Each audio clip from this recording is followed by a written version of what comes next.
It's been a really, really messed up week. Some days torture, some days better. La la la, la la la. Assalamualaikum warahmatullahi wabarakatuh. Hai, perkenalkan nama saya Ziadatus Saada dari semester 1 kelas B dengan NIM P071311251117. Di sini saya akan berbicara tentang Pancasila sebagai dasar negara. Istilah negara merupakan terjemahan dari beberapa kata asing antara lain state dari Inggris, stat dari Belanda dan Jerman atau etat dari Prancis. Secara terminologi, negara diartikan sebagai organisasi tertinggi di antara satu kelompok masyarakat yang memiliki cita-cita untuk bersatu, hidup di dalam satu kawasan dan mempunyai pemerintahan yang berdaulat. Pengertian ini mengandung nilai konstitutif yang pada galibnya dimiliki oleh satu negara berdaulat, masyarakat atau rakyat, wilayah, dan pemerintah yang berdaulat. Ketiga unsur ini perlu dihitung dengan unsur lainnya seperti adanya konstitusi dan pengakuan dunia internasional oleh Mahfud MD disebut dengan unsur deklaratif. Rakyat dalam pengertian keberadaan suatu negara adalah sekumpulan manusia yang dipersatukan oleh persamaan dan bersama-sama mendiami suatu wilayah tertentu. Tidak bisa dibayangkan jika ada suatu negara tanpa rakyat. Hal ini mengingat rakyat atau warga negara adalah substratum personal dari negara. Adapun wilayah adalah unsur negara yang harus terpenuhi karena tidak mungkin ada negara tanpa batas-batas teritorial yang jelas. Secara umum, wilayah dan sebuah negara biasanya mencakup daratan, perairan seperti samudra, laut, dan sungai ataupun udara. Dalam konsep negara modern, masing-masing batas wilayah tersebut diatur dalam perjanjian dan perundang-undangan internasional. Sedangkan pemerintah adalah alat kelengkapan negara yang bertugas memimpin organisasi negara untuk mencapai tujuan bersama didirikannya sebuah negara. Pemerintah melalui aparat dan alat-alat negara yang menetapkan hukum, melaksanakan ketertiban dan keamanan, mengadakan perdamaian, dan lainnya dalam rangka mewujudkan kepentingan warga negaranya yang beragam. Untuk mewujudkan cita-cita bersama tersebut dijumpai bentuk-bentuk negara dan pemerintahan. Pada umumnya, nama sebuah negara identik dengan model pemerintah yang dijalankannya.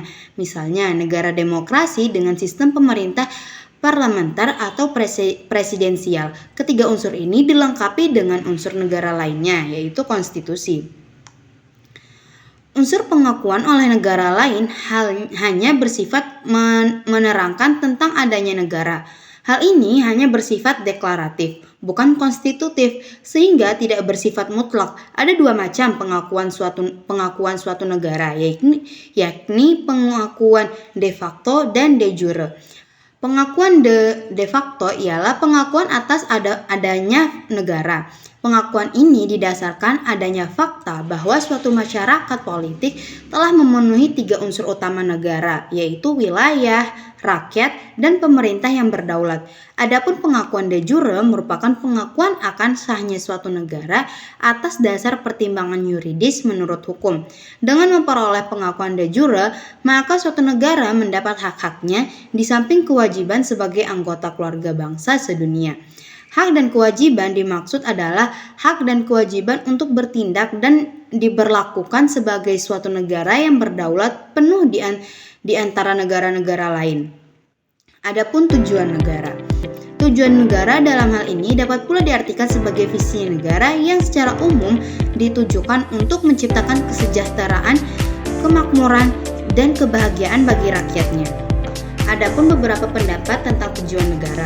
Pertama, dari Aristoteles, negara itu dimaksudkan untuk kepentingan warga negaranya, supaya mereka dapat hidup lebih baik dan bahagia. Negara itu merupakan satu kesatuan yang tujuannya untuk mencapai kebaikan tertinggi, yaitu kesempurnaan diri manusia sebagai anggota negara. Yang kedua, ada dari Dante Alighieri. Tujuan negara adalah untuk menyelenggarakan perdamaian dunia dengan jalan mengadakan undang-undang yang sama bagi semua umat. Yang ketiga ada dari Epicurus. Tujuan negara adalah menyelenggarakan ketertiban dan keamanan, dan untuk terselenggaranya ketertiban ketertiban dan keamanan, maka setiap orang harus menundukkan diri kepada pemerintah. Dan yang keempat ada Plato. Tujuan negara yang sebenarnya adalah untuk mengetahui atau mengenal ide yang sesungguhnya. Sedangkan yang dapat mengetahui atau mencapai ide yang sesungguhnya itu hanyalah ahli-ahli filsafat saja. Maka dari itu, pimpinan atau pemerintah negara sebaiknya harus dipegang oleh ahli-ahli filsafat saja. Dalam uraian mengenai the five main functions of the state, ada 5 tujuan negara. Sudah tentu kelima tujuan negara itu bersifat umum, berlaku untuk semua negara, termasuk di dalamnya negara kesatuan. Kelima tujuan negara tadi yaitu keamanan ekstern atau external security, ketertiban intern atau internal order, keadilan atau justice, kesejahteraan atau welfare, dan terakhir kebebasan atau freedom in varying form. Menggali sumber yuridis, historis, sosiologis, dan politis tentang Pancasila sebagai dasar negara. Yang pertama, sumber yuridis Pancasila sebagai dasar negara. Pengertian Pancasila sebagai sumber hukum di Indonesia. Pancasila dalam kedudukannya ini sering disebut sebagai dasar filsafat atau dasar falsafah negara. Dari negara ideologi negara. Dalam pengertian ini, Pancasila merupakan suatu dasar nilai serta norma untuk mengatur pemerintahan negara, atau dengan kata lain, Pancasila merupakan suatu dasar untuk mengatur penyelenggaraan negara. Sumber historis Pancasila sebagai dasar negara. Secara etimologi, Pancasila berasal dari bahasa Sanskerta dan merupakan gabungan dari dua kata yaitu Pancalima dan Sila dasar. Istilah Pancasila diprakasai oleh Soekarno sejak sidang BPUPKI pada 1 Juni 1945 untuk memberi nama atas 5 prinsip dasar negara. 3. Sumber sosiologis Pancasila sebagai dasar negara. Sosiologi dipaham sebagai ilmu tentang kehidupan antar manusia. Bangsa Indonesia mendasarkan pandangan hidupnya dalam bermasyarakat, berbangsa, dan bernegara pada suatu asas kultural yang dimiliki dan melekat pada bangsa dan bernegara. Nilai-nilai kenegaraan dan kemasyarakatan yang terkandung dalam sila-sila Pancasila bukan hanya hasil konseptual seseorang saja, melainkan juga hasil karya besar bangsa Indonesia sendiri. Melalui proses refleksi filosofis para pendiri negara, Bung Karno menegaskan bahwa nilai-nilai Pancasila digali dari bumi pertiwi Indonesia. Dengan kata lain, nilai-nilai Pancasila berasal dari kehidupan sosiologis masyarakat Indonesia sendiri. 4. Sumber politis Pancasila sebagai dasar negara. Negara Kesatuan Republik Indonesia atau NKRI atas dasar persetujuan dan kesepakatan bersama. Dalam kehidupan berbangsa dan bernegara, masyarakat Indonesia telah mengenal Pancasila sebagai dasar negara dan falsafah negara. Pancasila merupakan pandangan hidup sebagai pemersatu atas keberagaman suku, budaya, ras, dan agama dengan mengedepankan nilai-nilai luhur dan norma-norma yang terkandung di dalamnya.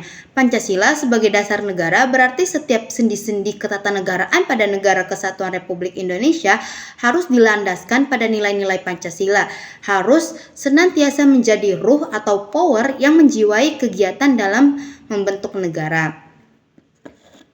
Esensi dan urgensi Pancasila sebagai dasar negara.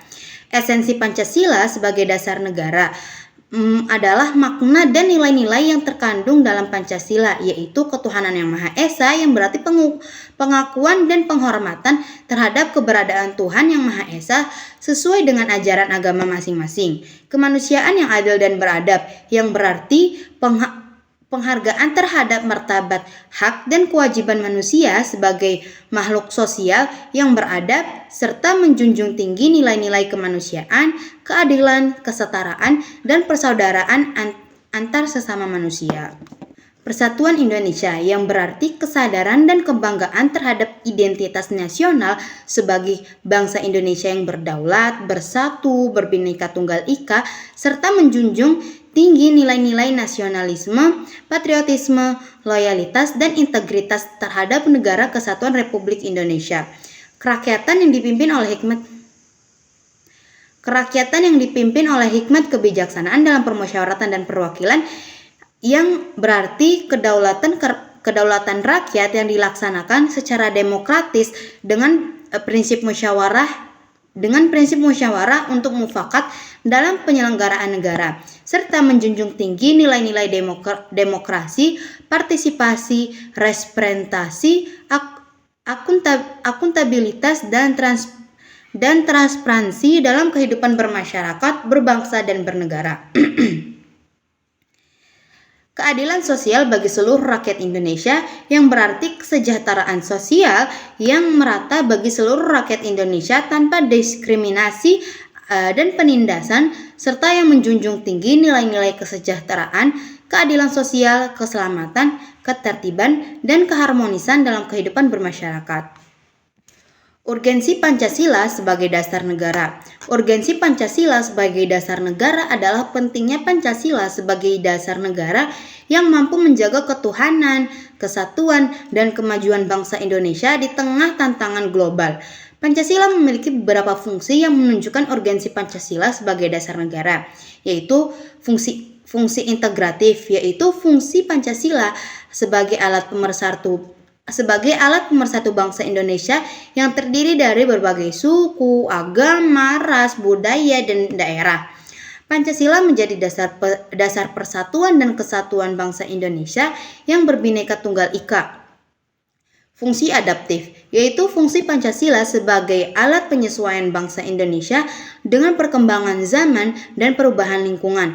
Pancasila mampu menampung aspirasi dan dinamika masyarakat Indonesia dalam berbagai bidang kehidupan. Fungsi normatif, yaitu fungsi Pancasila sebagai alat penentu norma-norma hukum, moral, dan etika bangsa Indonesia. Sekian dari video saya. Wassalamualaikum warahmatullahi wabarakatuh. Thank you.